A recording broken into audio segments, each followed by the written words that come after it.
네, 안녕하세요. 네, 금요일 배우신 여러분 환영합니다. 여러분, 제가 학부 전공이 경영학이거든요. 경영학과에서 마케팅을 배우면 늘상 배우는 포인트가 하나 있습니다. 뭐냐 하면 사람들에게 가짜 결핍을 심어주라는 거예요. 마케팅의 기본은 이런 거예요. 당신이 결핍된 상태다라고 주입시키는 거예요. 너 아직도 그거 안 해봤어? 아직도 안 가봤어? 너 그거 아직도 안 먹어봤니? 사실 그렇게 가볼 필요도 먹을 필요도 가질 필요도 없는 것들인데 그걸 자극하는 거예요. 너 아직도 안 해봤니? 나와 비슷한데 그거를 갖고 있는 사람들을 보여줘요. 또는 내가 굉장히 롤모델처럼 추구하는 사람인데 그 사람이 저걸 갖고서 만족을 하네? 그런 거를 보여주는 게 마케팅의 기본 기법이에요. 경영학을 통해서 제가 배운 관점 중에 하나는 세상은 사람을 생산자와 소비자로 나눈다는 거예요. 세상에서는 이런 거죠. 그들이 어떤 욕구가 있을까? 그래서 우리가 그 욕구를 어떻게 건드릴까? 그들의 결핍을 어떻게 견딜까? 아니, 결핍이 없어도 어떻게 하면 너는 지금 결핍된 상태야 라고 말할 수 있을까? 근데 하나님의 복음은 정반대예요. 마케팅의 기법이 불만족을 자극하는 거라면 복음의 기법은 만족을 깨우쳐주는 데 있다라는 거예요.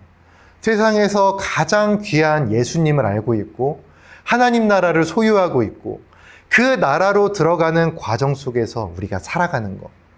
기독교인의 삶은 세상과는 다른 거예요. 오늘 말씀 10편, 15편의 말씀을 보면 예배에 관한 말씀을 하는 겁니다. 전통적으로 이 시는요. 성전 입장시, 예배시라고 불렸다라고 분석이 되어 있어요. 근데 표현이 조금 독특합니다. 머무른다, 살아간다 이런 표현들이 등장해요. 하나님의 나라를 예수님은요 바실레이아라고 하셨습니다. 우리 마가복음 1장 15절에 보면 정확하게 나와 있죠. 바실레이아. 하나님의 나라가 가까이 왔다는 거는 하나님의 통치, 바실레이아는 하나님의 통치를 말하거든요. 통치가 임하는 게 하나님 나라라는 거예요. 여러분, 괌이라는 그 지역이 있죠. 이 괌이라는 곳은요, 뉴욕처럼 번화가가 아니에요. 텍사스와도 달라요. 시카고와도 달라요. 미국보다 동남아랑 더 가깝습니다. 하지만 미국의 통치가 임해요. 그래서 거기는 미국 땅이에요. 전쟁이 나고 위기가 생기면 가까운 동남아가 아니라 미국에서 그 나라를 구하러 옵니다. 우리도 그래요. 하나님의 통치가 임하는 곳이 하나님 나라입니다. 이 땅을 사니까 이 땅이 가깝게 느껴질 수 있지만 우리의 영혼의 위기가 있을 때 우리를 도와줄 건 하나님 나라, 하나님의 천사들이고 하나님의 말씀이 우리를 구하는 겁니다. 다시 말해서 예배라는 것은요. 예의를 갖추고 예배를 하는 어떤 교회라는 특정 공간에서의 행위도 중요하지만 하나님의 통치가 임하는 일상의 모든 곳에서 어떻게 살아가느냐도 되게 핵심인 거예요. 오늘 말씀의 이후의 내용들을 보아도 예배에 관한 모습은 없어요. 다 삶에 대한 모습입니다. 예수님은 마태복음 5장 13절에서 헬라어 게스를 쓰셔가지고 너희는 세상의 빛과 소금이라고 하셨어요. 예수님은 에클레시아, 교회의 빛과 소금이라고 하지 않으셨어요. 예수님은 시나고게, 공동체나 회당이라는 표현을 써서 너희는 공동체와 회당과 모임의 빛과 소금이라고 하지 않으셨어요. 물론 세상은 모임도 포함하고 교회도 포함하죠. 하지만 그것 이상의 것들을 포함하는 거예요. 예수님은 너희는 세상의 빛과 소금이라고 하셨습니다. 기억하세요. 교회에서만, 특정 모임에서만 빛과 소금이 되어서는 안 됩니다. 진짜 하나님 나라의 백성들이라면 교회와 어떤 교회 공동체의 모임을 넘어서 누구와 함께 있든, 내가 어디에 있든 하나님 말씀대로 살고 그곳에서 빛과 소금의 역할을 감당하셔야 되는 겁니다. 오늘 시편의 말씀도 같아요. 여러분은 세상의 소금입니다. 참 비슷한 면이 있는 게요. 바다에는 물이 제일 많죠. 소금이 제일 적어요. 알려져 있는 바닷물의 평균 염도는 3%에서 뭐 3.23%, 그 정도예요. 여러분, 우리나라 전체 인구 중에서 이 개신교를 다니는 인구가 10%대예요. 그 중에서 아마 3분의 1 정도만 꾸준히 다니고 꾸준히 봉사를 하고 꾸준히 참석할 겁니다. 큐티도 하고 기도도 하고 나름대로 뭐 오후 예배도 찬양 참석하고 평일 예배에 나오고 3분의 1 정도일 거예요. 다니는 사람 중에. 97%의 바닷물은 그냥 물이에요. 3%가 그걸 짜게 하는 거거든요. 세상도 그래요. 숫자는 적지만 예수님의 말씀을 실천하며 살아가는 빛과 소금 같은 여러분들이 세상을 밝게 만들고 아름답게 만드는 거예요. 그 3%가 심판의 무게추를 버티고 있는 거예요. 그게 여러분입니다. 항상 우리 믿는 자들은 하나님과 세상 사이를 딱 붙잡고 있는 거예요. 심판이 심해질수록 우리의 기도가 이 심판을 늦추는 거예요. 한 가지 바라기는 100명의 악인이 있어도 여러분 한 명 한 명으로 그 삶의 자리가 웃을 수 있는 장소가 되기를 간절히 바라겠습니다. 교회는 장소가 아니라 사람이에요. 고린도전서 6장 19절은 이렇게 증언합니다. 너희 몸은 너희가 하나님께로부터 받은 바 너희 가운데 계신 성령의 전인 줄을 너희가 알지 못하느냐. 주님을 모신 여러분이 교회입니다. 교회는 함께 모여서 나눈 것을 저 세상에서 실천할 때 가장 교회답고 가장 강력한 거예요. 아울러 같은 관점에서 오늘 말씀을 보며 한 가지 더 생각할 수 있는 건 성전에서 주님이 보시는 게 우리의 기도나 우리의 찬양 소리뿐만 아니라 주님은 네가 한 주간 어떤 삶을 살았냐고 물어보신다는 거예요. 우리가 교회에 들어올 때 네가 지금 어떤 옷을 입고 왔니? 너 지금 어떤 기도를 했니? 너 지금 어떤 목소리로 얼마나 크게 찬양했니? 하나님은 그걸 보시는 게 아니라 너 이 교회에 오기 전까지, 이 성전에 오기 전까지 너 어떤 삶을 살았니? 너 일상에서 얼마나 하나님을 사랑했니? 너 일상에서 얼마나 내 이웃을 사랑했니? 이 두 가지, 이런 것들을 꼭 물어보신다는 거예요. 하나님을 얼마나 사랑했니? 이웃을 얼마나 사랑했니? 주님의 성전에 들어올 때 표정과 발성과 옷을 보시는 게 아니에요. 내가 신경 쓸 건 내가 어떤 삶을 살았는가? 내가 얼마나 올바로 회개했는가? 내가 하나님 나라 백성답게 살았는가? 얼마의 예물을 했느냐가 핵심이 아닌 거예요. 마태복음 5장의 예수님 말씀 기억하시죠? 23절, 24절. 예물을 제단에 드리려다가 거기서 내 형제에게 원망을 들을 만한 일을 한 게 생각나거든. 예물을 제단 앞에 두고 먼저 가서 형제와 화목하고 그 후에 와서 예물을 드리라. 기억하세요. 하나님의 임재는 내가 헌금을 드릴 때만 임재가 있는 게 아닙니다. 마태복음 18장 20절. 두세 사람이 내 이름으로 모인 곳에 나도 그들 중에 함께 있느니라.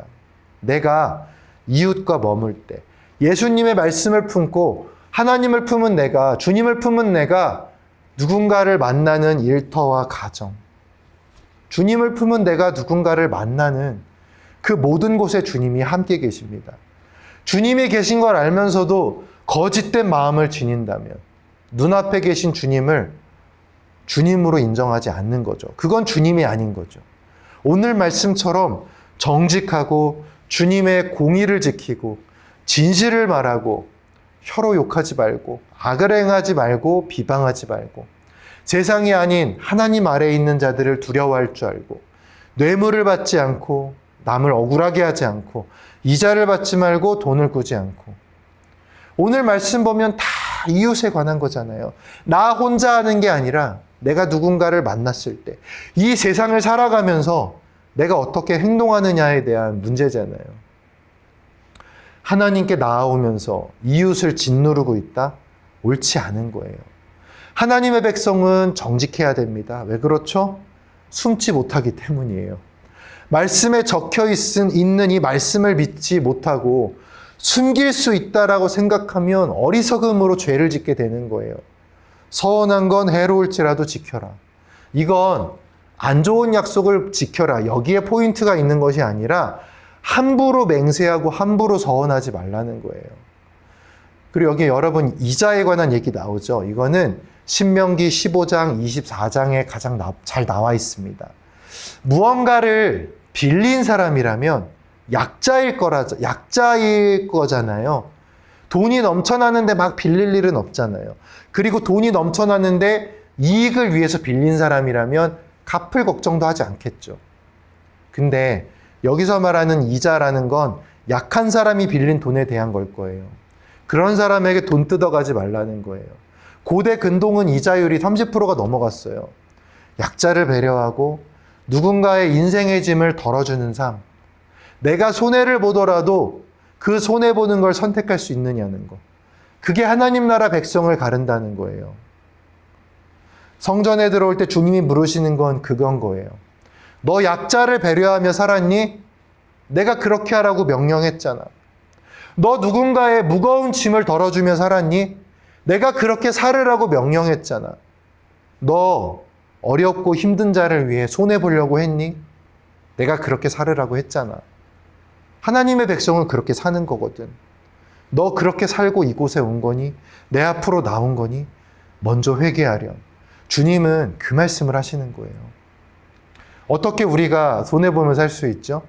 왜 그렇게 할 수 있죠? 그게 가장 좋은 거니까. 하나님 나라를 얻었으니까. 하나님 나라를 얻어서 하나님 나라가 정말 최고라고 생각한다면 하나님 나라 백성과 하나님 나라의 그 법에 맞게 살고 싶겠죠. 거기서 어긋나고 싶지 않겠죠. 스스로 되돌아보시기 바랍니다. 하나님을 최고로 여기는데 어떻게 하나님의 명령을 어기며 살 수 있겠습니까? 기도할 때도 그래요. 여러분, 하나님께 나올 때는요, 공정한 저울을 갖고 나오셔야 돼요. 한쪽으로 기울어진 저울을 갖고 나오시면 안 됩니다. 그분은 공의의 하나님이시거든요. 마음이 정직한 자, 기도는 정직해야 돼요. 정직하고 공정한 저울을 갖고 나와야 하나님이 가득 부어주십니다. 그에 맞게 채워주십니다. 아무리 죄와 실패와 괴로움의 무게가 클지라도 공정하게 하나님을 믿는 믿음을 정확하게 맞춰서 나오셔야 돼요. 그래야 주님이 이 죄와 어려움이 무색하게 가득 한쪽으로 부어주십니다. 기억하세요. 예배는 하나님 앞으로 나오는 거예요. 목사 앞이나 어떤 건물 앞으로 나오는 게 아니에요. 하나님 앞으로 나오는 거예요. 경배를 올려드리려 나오는 거예요. 만약 우리가 일상에서 누군가 하나님 앞으로 나오는 걸 막는다면 우리가 예배를 막는 것과 똑같은 거예요. 세상에서 하나님 나라를 사는 사람들에게 세상의 그림자는 없어야 돼요. 하나님의 품 안에 사는 사람은 세상에 발자국이 남는 게 아니에요. 온 곳에 빛이 있기 때문에 그림자가 없어요. 발자국만 남는 거예요. 하나님의 발자국만 남는 거예요. 인생이 이제 예수님께 완전히 안겼기 때문에 내 인생이 예수님과 하나가 됐기 때문에 내 발자국이 아니라 예수님의 발자국만 남는 거예요. 내가 있던 삶의 현장에는 말씀이 남아야 돼요. 내가 있던 삶의 현장에는 나의 더러운 냄새가 아니라 예수님의 선한 향기가 남아야 돼요. 세상이 남긴 것과 똑같은 걸 남기면 하나님 나라 백성이 아닌 거죠. 어떻게 그게 천국을 소유한 사람의 모습일 수 있겠습니까? 근데 우리가 한 가지 위기에 직면하죠. 무슨 위기죠? 현실적으로 그 모든 걸 내가 지킬 수가 없다. 맞아요. 이런 거를 다 지키면, 율법을 다 지키면 주의 성산에 올라가 살 수 있겠죠. 당당히 나갈 수 있겠죠. 근데 우리에겐 모든 율법을 지키고 모든 율법을 행할 능력이 없어요. 다시 말해서 주의 성산에서 영원히 사는 건 우리가 아니라 하나님의 은혜에 기초해야 한다는 거예요. 예배에 나오는 것도 마찬가지예요. 예배에 나왔다고 난 역시 믿음 좋아 이러기 전에 이게 얼마나 주님의 크신 은혜인지를 우리가 먼저 알아야 되는 거예요. 내가 사는 게 아니라 주님의 품에 안겨 살면서 하나님의 성산에 이르는 거예요. 내 힘으로 율법을 지켜서 주님 앞으로 가는 것이 아니라 예수 그리스도의 거룩하신 십자가 공로로 그거를 믿어서 의롭다 칭함을 받고 주의 성산에 가는 것이죠. 그러면 율법을 보는 마음이 달라집니다. 죄의식에 빠지는 게 아니라 정말 예수님을 따라서 살아가겠다라는 마음으로 바뀌게 돼요. 다시 말해 율법을 내가 지켜야지, 이렇게 살아야지, 이게 아니라 상황을 마주했을 때 예수님께서 하신 말씀을 막 떠올리게 되고 그 말씀을 붙들고 주님 도와주세요. 주님 이 상황을 당신의 말씀대로 살고 당신의 말씀만 붙들고 이 상황을 이겨낼 수 있게 도와주세요라고 기도하게 되는 거예요. 내 힘으로 이기려는 노력이 아니라 말씀 붙들고 기도해서 그 상황을 이기게 된다라는 겁니다. 예수님을 통해서 삶의 순간을 이길 수 있게 되는 거예요. 여러분 한 주간 고생 많으셨습니다. 어렵고 억울한 일 많으셨을 거예요. 미운 놈도 있을 거예요. 근데 예배하시면서 털어내라는 게 아니라 내려놓으셨으면 좋겠어요. 여러분 천국을 소유한 분이잖아요. 그런 거 내려놓고 천국의 기쁨만, 하나님 나라 백성된 기쁨만 가득 찼으면 좋겠어요. 여러분이 소유한 그것을 바라보면서 이제 억울해하지 마시고 기쁘고 감사함으로 사셨으면 좋겠습니다. 여러분에게 천국을 허락하신 하나님은 여러분이 기쁘고 감사하며 기도하며 살길 바라십니다. 그분의 뜻대로 살아가야 되지 않겠습니까? 우리 이 시간 예수 늘 함께 하시네 이 찬양 1절을 함께 하고 우리 함께 주님의 이름 부르고 기도할 건데 기도하는 가운데 한 주간 나를 아프게 했던 존재, 억울한 일을 당했던 거, 허망하고 한숨 짓게 했던 거 하나님께 다 말씀드리고 내가 이번에 그렇게 하지 못했다면 다음 주에는 그런 순간에 주님의 말씀 붙들고 예수님의 품 안에서 예수님의 선한 말씀 안에서 주님께 나아가면서 이길 수 있게 해달라고 우리 그런 마음 각자 기도 제목 보면서 우리 찬양하고 기도하고 우리 이렇게 하도록 하겠습니다. 우리 함께 찬양하겠습니다.